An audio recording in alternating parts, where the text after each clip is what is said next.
Well, hello, everybody, and welcome to this HCT podcast. As always, I'm your host, Lance Gormley, and our guest on the program today is Fred Van Raken, who is the USD 373 Superintendent. How are you doing today, Fred? I'm doing well, thanks. Good. Yeah, I appreciate you coming back on the program again. I know that if people would like to, they can go back in the archives and they can learn a little bit about Fred. He was out here on the program before, talking about his life, education, how he found himself here, and some of his philosophy of life. There you go. And some of the things that he believes are very important to focus on in USD 373. And I just want to say, personally, I feel like you are a great fit for this community, that you've done tremendous work when it comes to our school system. And I hope that you decide that you'll be around for a little bit longer to, let's call it finish the race. There you go. Finish the race. Very good. Thank you. So for anybody watching right now, I just want to let you know what we're going to cover in advance. Most of you have probably heard about the upcoming potential for there to be a school bond, either voted yes or no or whatever the community decides. But if you know me, you know that I want for as much information to be provided to the public, however necessary, by whatever means necessary. And the school system, Fred at the helm, has done a wonderful job so far of being able to provide informational sessions, as much documentation as humanly possible in order for people to know what to expect, why there's even a school bond issue on the horizon, what for, why we need, etc., etc. So with all that being said, I wanted to have Fred come out here on the program. I know there'll be many more bond informational sessions going into the future, but just for this to be an opportunity as another way for people to consume information about it. So without further ado, Fred, I'm going to get right into it, and I want to ask you, why do we need a bond? How much the bond's going to cost? What does that mean to me? What kind of things are going to be fixed? But just straight up, how much money potentially are we looking at that USD 373 is asking from the populace in order to move forward with whatever improvements they deem necessary? Sure. This will be a $50 million bond that we'll try to float. March the 3rd is when the vote will take place, if the board approves it, which that meeting takes place on November the 10th. So it's a week. It's on November 10th, Monday, November 10th. It's a little bit less than a week away. In that $50 million bond, what will take place is every attendance center across the district that we own that has kids in it will have something done to that. Okay. For example, folks are going to ask, why aren't we doing anything at Opportunity Academy? We don't own that building, so we won't be doing anything with that. When you look at the where things are going to be done, we look at our Cooper Early Learning Center, for example, across the district. And I guess maybe I should back up. Would you like to talk a little bit about how we got to where we are? Absolutely. Okay. I think that's important. One thing, when I came here, the goal was never to have to worry about a bond. I knew you guys had failed at 2 bonds before I came, and that's just part of life. This isn't why I wanted to be here. I really wanted to work on the educational side of things. That's the reason I am a superintendent. So when we, as a leadership team, myself and the Board of Education members, began to consider, we can't continue going on in the direction we are with our current state of our facilities just because of the age of the facilities. Folks want to refer to deferred maintenance, and I can speak to that later if you'd like. But you have to understand, when you have roofs that are old, roofs need to be repaired and replaced. When you have HVAC that is old, those things need to be repaired and replaced over time. You don't go 40 years usually with an HVAC in your home. If you do, you're pretty darn lucky. We've gone 50 years in some cases. There's a boiler still at the high school, for example, that was put in the early 70s that's still running. That would be up for replacement. We've also done a lot of things over the last several years with respect to replacing especially HVAC. We use ESSER funds. We spent about $13 million utilizing ESSER funds and then a performance contract, which we're going to be paying on for a few more years, and replaced about 248 units, something like that, across the district, which is less than half of what we need to replace. So as we were having conversations about what needed to happen, what we did was we engaged an outside organization to do some facilities master planning, and that was our group called RSP. We had a group of like 54 to 56 individuals from across the district. We had staff, we had parents, we had representatives from the community at large. So for over a year, we spent time looking at what do we want from a facilities perspective, what do we want from a student experience, what do we want from a programming perspective. It was not about or with the intention of we're going to float a bond in March. It was, are we using our facilities wisely? What else do we need to use? And then what direction we need to go. So that took from November when we started with the organization or with the community groups up until June when recommendations were made. In January, we put out an RFP for a request for proposal for a facilities assessment to be done. So we had outside groups apply through this RFP. We selected a company called Gravity Works, who we worked with on the Santa Fe bond. It was DLR, but Gravity Works was really the architectural firm that did the work. They did an assessment of all of our facilities to kind of give us an idea of, okay, what would need to be addressed and what would not. So that took place kind of in parallel, and that was wrapped up in April. So with the information, with the work done with RSP, with the work done with the facilities assessment, we then said, okay, the board then took it upon itself to discuss what is a reasonable thing to do from a dollar perspective that would allow us to get the biggest bang for our buck, but not overextend our community, because we understand property taxes are high.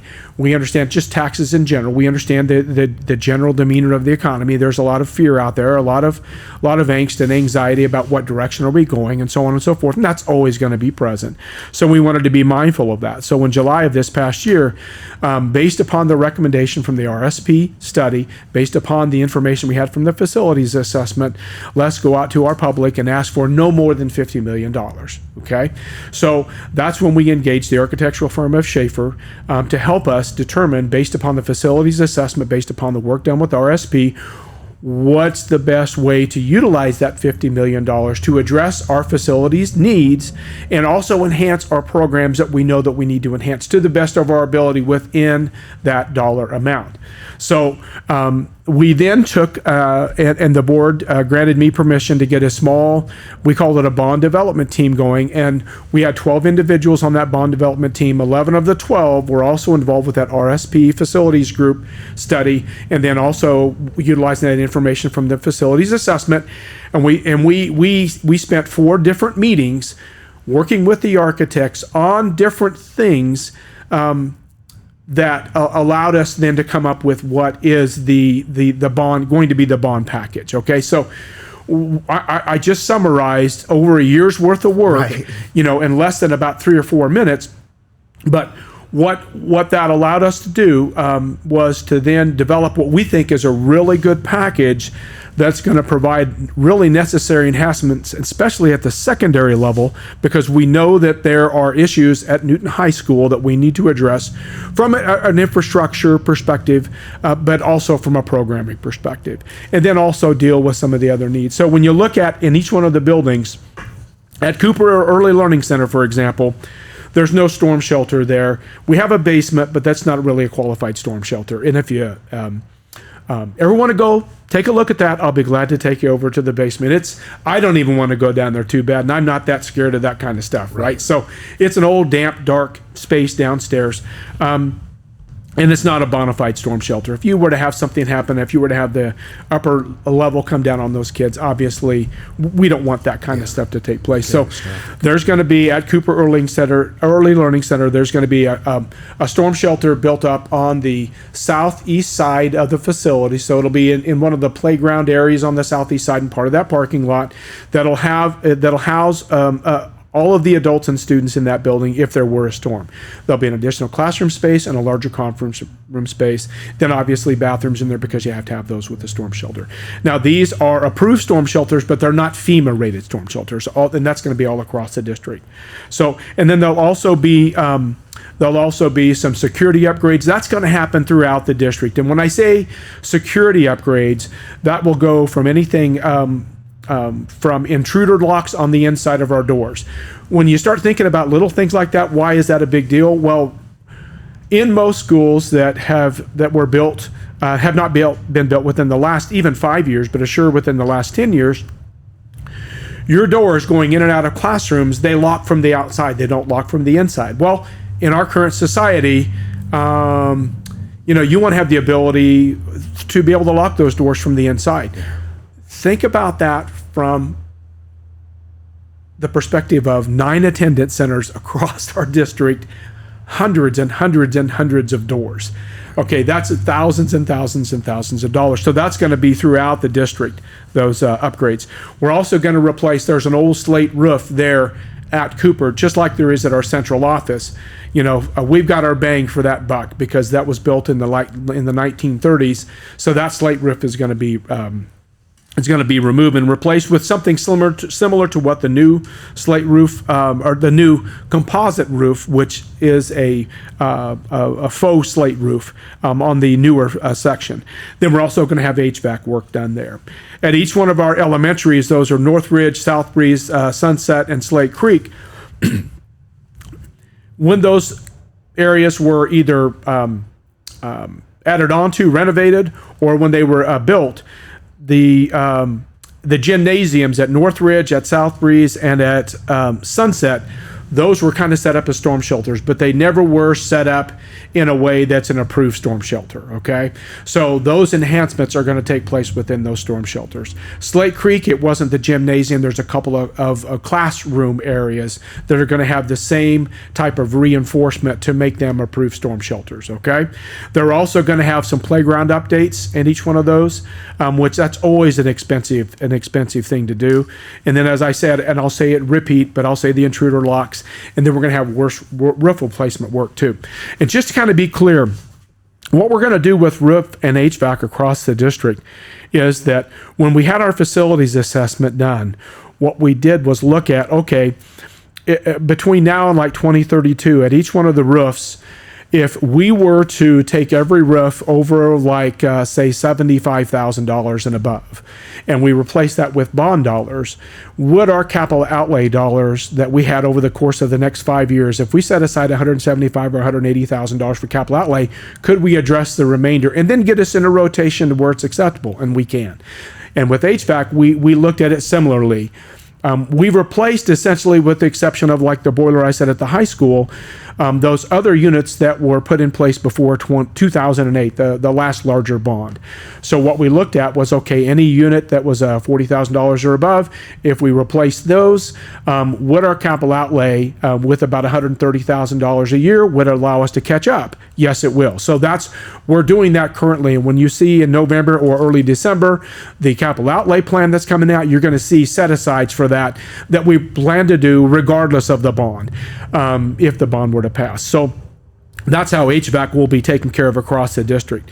So that takes care of our elementaries when you look at existing storm shelters, some playgrounds, some exterior restoration work. Then we go to Santa Fe. Now, Santa Fe, the way we have Santa Fe on our documentation that you'll see, and if you want to go to our website, all of this documentation is available if you go to USD373.org. You go to the community tab and you're going to see the facilities master planning process. All these documents that I'm looking down at instead of looking at you are referenced there, and you can see all this information.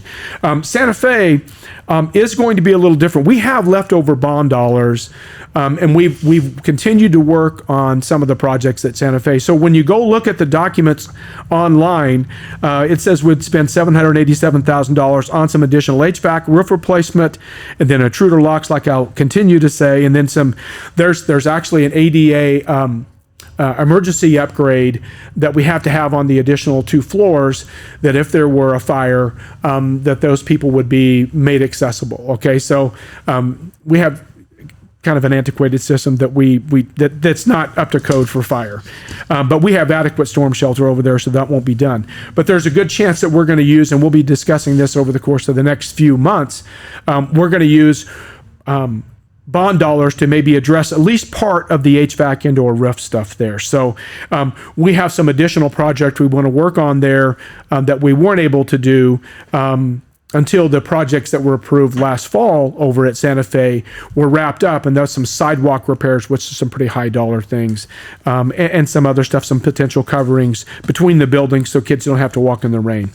At the McKinley Administrative Center, I've kind of already mentioned this, but that slate roof, which we've gotten our dollar out of since the 1930s, there'll be a faux slate roof replacement, so it looks similar to maintain the history of the building, and then some HVAC work for about $660,000. Then we get to Chisholm Middle School. You need to go up and visit Chisholm. Well, you need to go up and visit any of the facilities, and we'll talk about that too, I'm sure. But at Chisholm Middle School, when you go to those pods are from the 1950s, and I believe they connected the pods and they did some addition in the 1990s, and then did some additional renovation in the 2008 bond. But those pod bathrooms are the same as they were in the 1950s. I don't know if you've been in them. You need to go take a look. The same fixtures are there. I know that there was an article in one of the newspapers about some class that opened up that building, went through there, and they recognized those same fixtures. And the same thing with the locker room, the old locker rooms there. So, and we did have approved storm shelter, but it wasn't enough up there to be able to house all of our kids and staff. So we're going to add, the plan is to add bathrooms to each one of those additional pods that will serve as storm shelters to be able to handle that whole population of students and staff in the event of a storm. And then also those locker rooms, those will also be totally renovated. So we're going to spend about $6.5 million up there for that. And then we'll be doing HVAC and then roof replacement there too. There's at least one roof up there that has the gravel ballast from the 1900s, the 1990s, 1980s, that kind of stuff. Those are pretty high dollar replacement ones. So Newton High School is where the largest dollar amount is going to go, and that's about $31.3 or $31.4 million. One of the things, the Newton High School was built in the 1970s, and it's still referred to as the new high school, is that it was built with an open classroom format, so there's temporary walls within there. That was pretty common across the state of Kansas during construction at that time. I obviously don't remember because I was a little kid back then, even that. So I wasn't even thought of. Yeah, no kidding, man. And if the thing about it is they were built with that open class format, but the walls were never moved, right? And it's not that they're bad walls, but they are temporary walls. So when you think about it from a safety perspective, kids have said all along since I've been here in staff that they don't feel necessarily as safe in there because but it's sheetrock walls with metal frame. The issues though is it's not that traditional classroom feel. And you also have a lot of sound issues too. So if you've got a classroom next to you, even in normal construction, you can hear classroom noise, but not like this. I mean, the way they're set up, you hear all the classroom noise and even what's going on in the hallway and stuff. But we also know that some of those spaces, especially that science area, there's plenty of square feet there. But the way the square footage is allocated with some of the triangular shapes and stuff, it's a very inefficient use of that space. So what will happen up there is that we will do a major renovation and small addition to that science area, which will also include storm shelter. Okay, so that addition will include storm shelter. So then that will take that science area and renovate that into classroom spaces that are much more usable. Okay, much more functional. I'm an old science teacher, chemistry and biology. And I would literally have hated to have taught in those triangularly shaped where you've got kind of the board on one wall, but the desks are kind of having to be pointed another way. I mean, it's just not conducive to learning, right? Yeah. And it's not, like I said, square footage, they're fine. It's just there's not functional space there. So that'll take place. And then we'll be able to renovate then those portable classroom walls, and they'll become they'll become permanent, In another area of the building, up on that kind of the northwest side of the new building, there's our culinary arts area. And when you go into that, you think you're in a 1970s home ec kitchen. Now, I did go into high school in the 1970s. It was like 1978. So, and I did take home ec we call it home economics then. We call it FACS now, food and consumer science or culinary. That's a 1970s home ec kitchen, man. I mean, it's a functional kitchen from that perspective only. It is not at all functional from a culinary arts perspective. So what we have proposed is we're gonna build a new culinary arts area, kind of to the north and slightly to the east of that. Right kind of adjacent to the Willis Gym, north of north and west of there, that will also serve as a storm shelter. And in the process, we're going to be able to renovate a large section of those temporary classrooms and make them more permanent classroom spaces. So it'll be about 40% of the classrooms up at Newton High School will then have the opportunity to have been renovated to where they're permanent classrooms with these two additions and renovations, which we're really excited about. So that culinary arts, the science lab additions, that also include storm shelters, very important. That'll house all of our kids. And having those storm shelters kind of on that north edge of the property makes it to where those folks in the outlying areas, have the opportunity to get to those storm shelters, because, we've got the ag building, we got Brooks Trade, we've got the electrical classroom. So those three buildings could get to that storm shelter on that north side in timely fashion, which we're really thankful for. The other area that's a large a large renovation, that's a pretty large dollar amount, is the pool up at Newton High School. Now, folks have questioned whether or not that really needed to be done. If you're going to have a swimming program, yeah, you need to have a pool that's pretty functional, but we don't just use it for the extracurricular activity. That is also used for our special education classes a couple of times a week, and also our regular education classes. They have the swimming pool where they do units associated with that. So that too is a real important thing to understand, that renovation needs to take place. And another thing that'll also include the locker rooms with the pool area. One of the reasons it's so important to renovate the area is that, like, if you've ever been to a swim meet there, number one, it's really hot and steamy no matter what time of year it is. And that's because there's no HVAC unit associated with that. What was happening was when they built that, and I don't know why, and it doesn't matter why, no dedicated HVAC was in that area. Well, think about that kind of environment. You've got a chlorinated pool, so you've got all the chemical evaporation that's taking place with the water in and of itself, and those corrosive chemicals. And without a dedicated HVAC, you're going to have a lot of different corrosion. So, like, it's terrible. It's terrible. So they would open the doors that go to the gym areas and try to get circulation there, which that's not a good idea, because then you're just taking and you're robbing from the capacity of those HVAC units that were specifically designed for those spaces. Okay, so you never got good HVAC there in the first place, or in those areas, but you were robbing and overtaxing those other units. So. And it's important to remember, we did address, like, the pool heating a couple of years ago. We really had to, because the original heating element of the pool was actually tied to the boiler, the old boiler system. Okay. Well, we had some problems with some of the water from the pool actually crossing over into some of the water with the heating system. So we removed that totally about 5 years ago. Cost us $170,000 or $80,000 to do that. So that was actually done. So that's a huge, it's a little over $2 million, and I can tell you exactly what it is. It's $2.9 million of what those upgrades are going to be, but a large portion of that is going to be that HVAC. Then also the lip around the pool, when you go to that, it's hard for kids to get up out of the pool during the competitions because of the way the curb is set up around there. So that's also going to be addressed. So, I mean, it seems like a lot, and it is, but we're not going to be able to do everything we would like. But it gets us in a point where our capital outlay plan is very legitimate.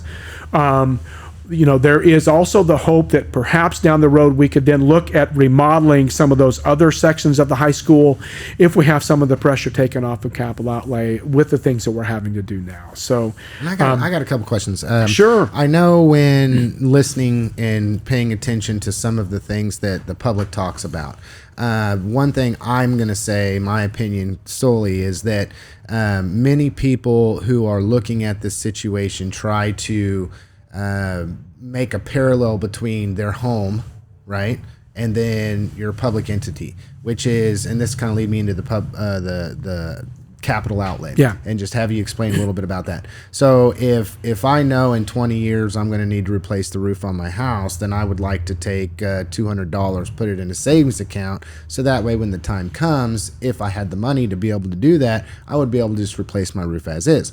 So there's this parallel that's drawn between somebody that's looking at what a bond issue is, and then they start to ask the question about capital outlay. I don't know if they use those terms correctly, but it must be a deferred maintenance issue. Yeah, sure. But some of the things that you're talking about, and I'm just going to say my opinion, but I want you to speak on this because, once again, I want to make clear this is my opinion, is that what we're looking at is not necessarily a capital outlay issue, because some of the things that you're talking about, there's no way to save that kind of money.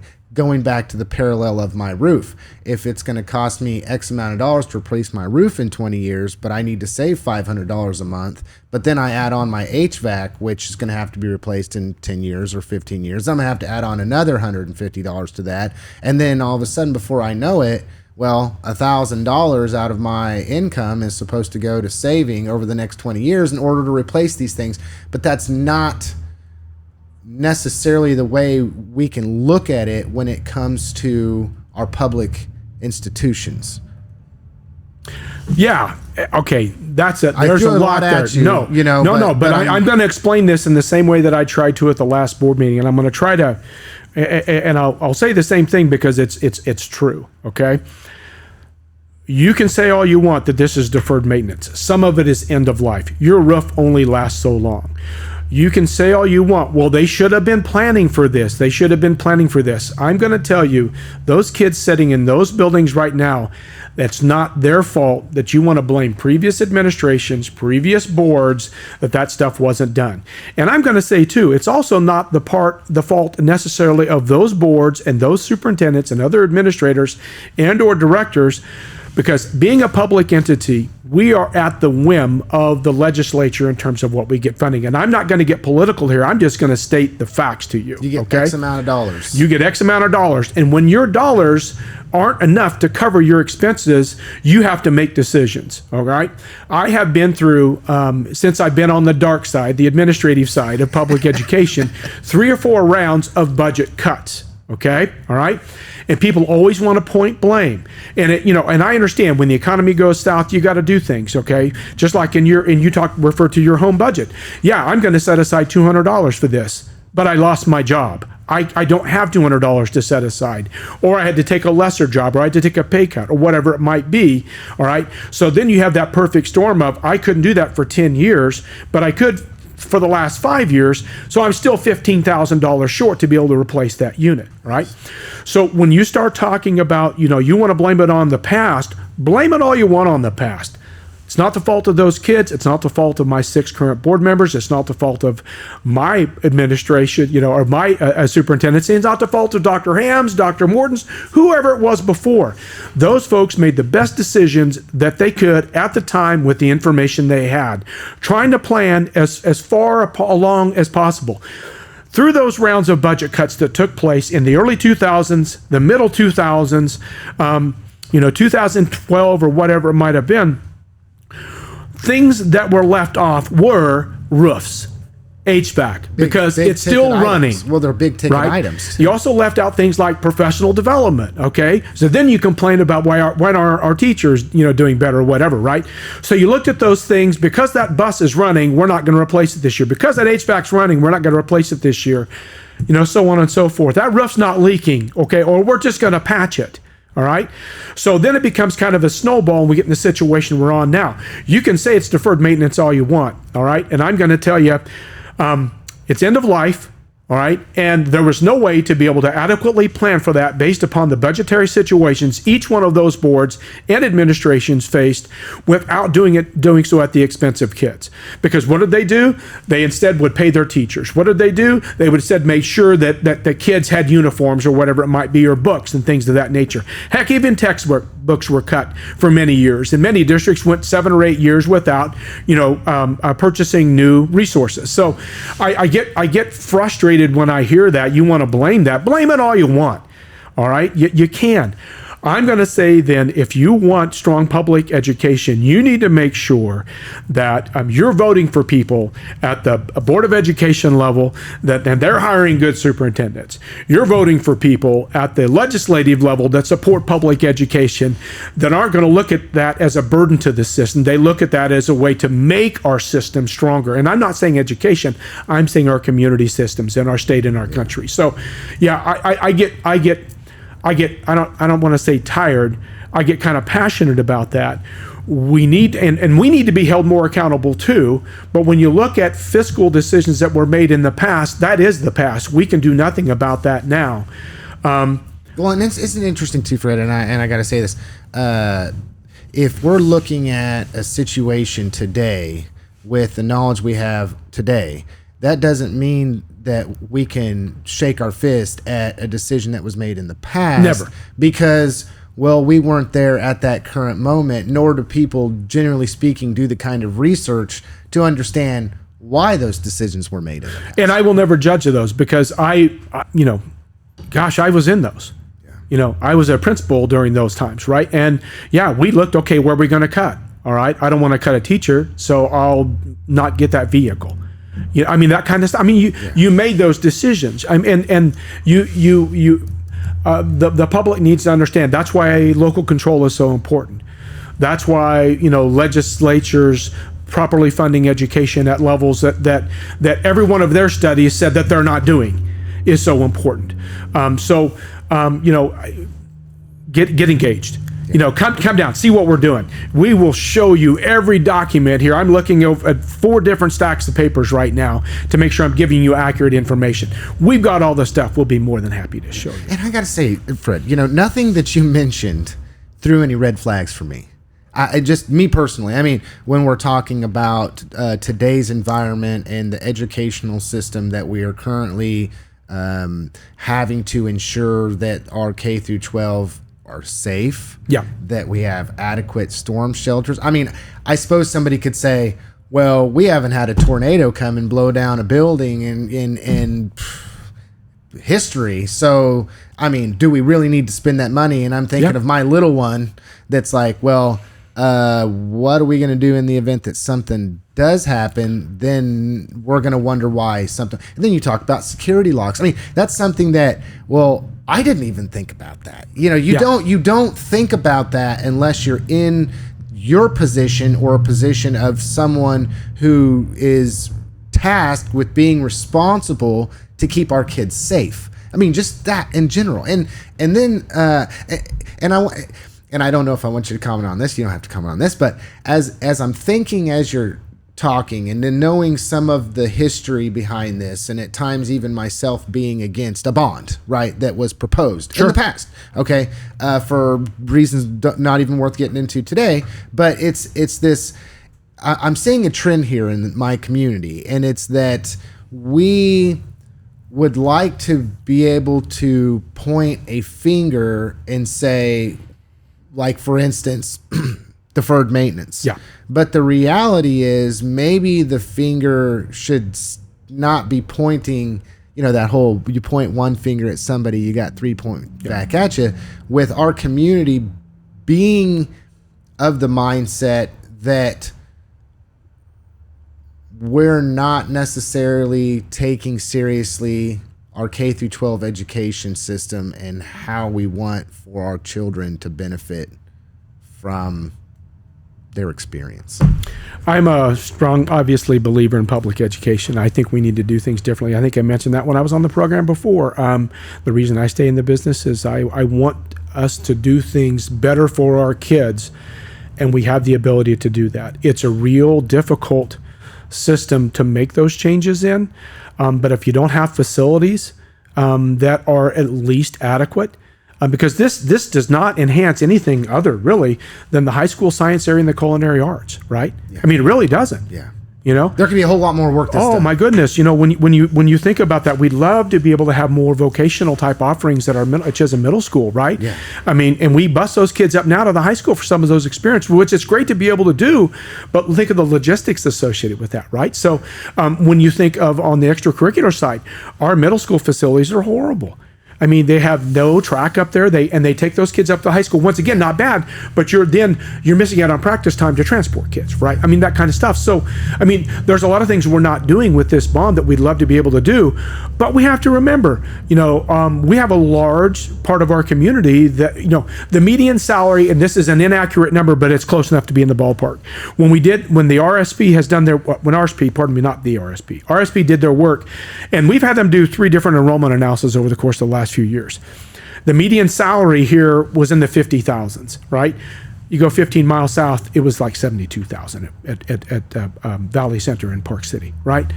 That's a huge difference, folks. Yeah. Okay. So when you look at what we're asking from our voters, on a $100,000 house, it's going to cost a person on a $100,000 home about $4.12 per month, or about $49.45 per year. And that was downgraded from when we had the original estimates in July. So our bond guys, the Stifel Public Finance, those folks in doing that work, because we're looking at a 20-year bond, we didn't want to go 25 years with this, because you think of going back to logistically, okay, an HVAC unit, you get 20 years out of that, it's okay, you should get that, right? 25, you're kind of pushing it, right? So does it make a lot of sense to spend, do that over 25 years? No, 20 years is enough, right? That kind of stuff. So yeah, I think this is a very reasonable ask, and I know it's an ask. I'm going to have to shell out the 4.3 mils of additional tax dollars. But when you look at the area schools, we still will remain in the lower third in terms of overall mill levy. Within our county, we will be towards, if not at the bottom, in terms of the number of mills from the school. And you're going to say, well, yeah, but what about the city and the county? I can't control what they do. But you got to remember, my board doesn't have the ability to just say, we're going to raise the mill levy. We have statutory limits that we have to go to our voters for this. And we want Fred, I got to say something. Okay, so just and these are rough numbers here, but what you just said is that if you have a $100,000 house, you're looking at about $40 a year on a $50 million 20-year It's close to 50. It's at $49. So let's say $50. Yeah, okay, $50. So layman's terms, $50. So if you were to spend double that, it would cost me $100 a year, which is about $8.50 a month. Yeah. Am I wrong? Yeah. Okay. And then if you're a $200,000 home, then theoretically what we're going to say is that it would be $100 a year. $100 a year. But maybe, let's say $18 a month if you were to double that bond amount.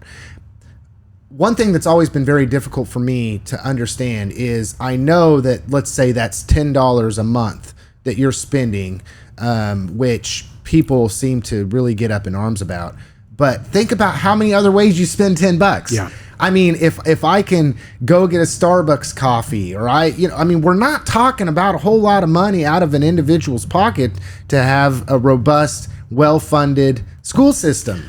Yeah, but you always do have to remember those folks on fixed incomes, those folks that are, like I said, that median salary. We have folks that are in bad shape from a fiscal perspective. Who's not on a fixed income? Because I just got to say this, Fred. I know. You only make as much as you make. Yeah. And although somebody might be in a situation where they're on Social Security, or they might have a job where they're not going to get a 50-cent dollar an hour. See, everybody can only live. Everybody is only fixed to the income that they make, right? You can't spend more than you make, and everybody is in those situations unilaterally. So I do agree with you, right? But at the same time, this is my opinion.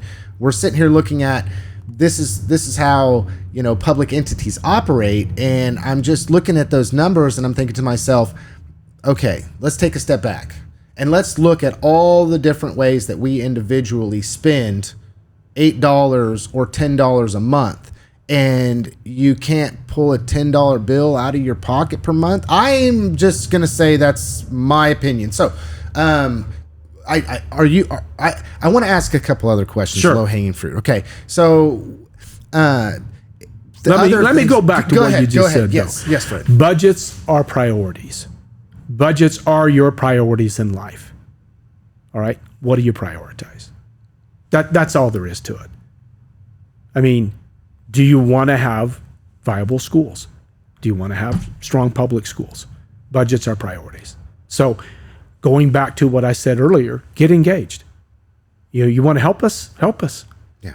That's what we want. We want an engaged educated population that makes decisions that are the best for our community, not one section of our community, but all of our community.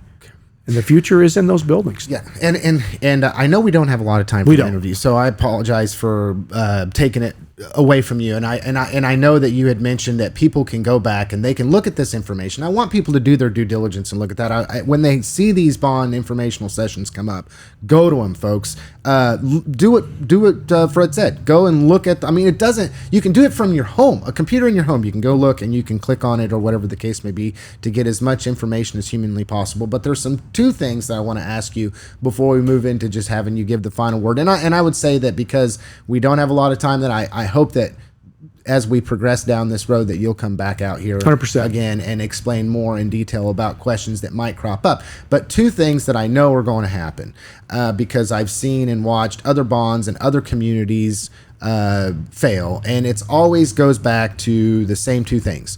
One, if we have declining enrollment, why are we spending money? Two, if you happen to be in a school district where the test scores are not necessarily up to par, they want to point to where there's the negatives, not the successes, obviously. Like we have a great CTE program, but we don't want to focus on that. We want to focus on our math and English scores that might be a little bit less than what they should be or whatever the case may be, or the national average or the state average or whatever. So those two questions. If someone is going to say, well, we have declining enrollment, why do we need a bond? One. Two, well, with our kids not being as successful as maybe the standard that we're looking for is, well, why do we want to continue to invest money into our public school? To answer the first question, which was, what was the first question again? The first question was that the two low hanging fruits were always going to be with declining enrollment. Oh, okay, declining enrollment. Yeah, when you look at live birth rates, and you lose over 100 kids a year from your county in terms of corresponding birth rates, you're going to have smaller classes. And I have said this, we lost that large number in 2020 when I first got here with COVID.